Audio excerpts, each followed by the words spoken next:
او بشر حافی ته رسول الله په خوب کې ورته فرمایي تا ته پته ده دا مرتبه خدای پاک تعالی څه لار کړې؟ اے بشر حافی دا دومره خلکو د خپلو زمانه باندې څه لګرانې تا ته دا پته ده؟ ورته فرمایي نه یا رسول الله. نبی علیہ السلام ورته فرمایي اتباعک بسنتی، زما په دین باندې عمل ډیر کړی ځکه الله دا مرتبه درکړې درته، زما په دین باندې عمل ډیر کړی. دا یاد لره که چاته مرتبه ملاوږي په دین به ورته ملاوږي، والله که دین نه ما سوا مرتبه شته، دین نه ما سوا تقواګانې شته.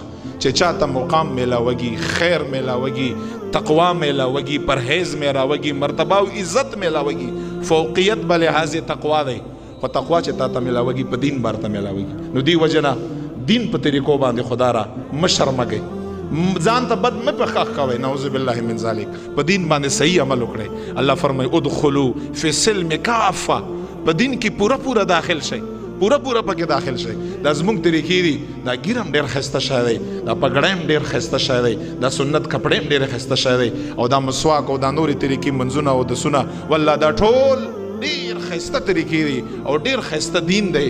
او دا یاد لرئ چې کوم یو انسان په دین باندې پوره پوره متعامل دی، عمل کوونکی دی، دنیا هم د عزتونو ډکه، عالم برزخ هم د عزتونو ډک، او والله حشر او قبر هم د عزتونو نه ډک دی. نو دی وجه نه قطعا دا مه چې خلک بسي او دا بسي بس دین ته ګوره چې دا دین دی، بس ورځه پې او عمل کړه پې، هر سړی به خپل کار کا. او چې دین نه دی، که تاله څوک شاباشۍ درکوي او که تاله څوک څه درکوي، هغې نه اجتناب کړه، په هغې کې ستا دپاره کامیابي نشته. الہ العالمین دا زمونږ په دین باندې صحیح صحیح عمل کوونکي جوړ کا. الہ العالمین مونږ د دین سره مینه محبت پیدا کا. دغه دوه رنګي دغه زما او ستا چې دا کومه طریقه ده، الہ العالمین دا زمونږ زړونه وباسي. صحیح مسلمانان، صحیح مؤمنان کاملین دا رب لا یزال مونږ نه جوړ کا. واخر دعوانا ان الحمد لله رب العالمین. ټول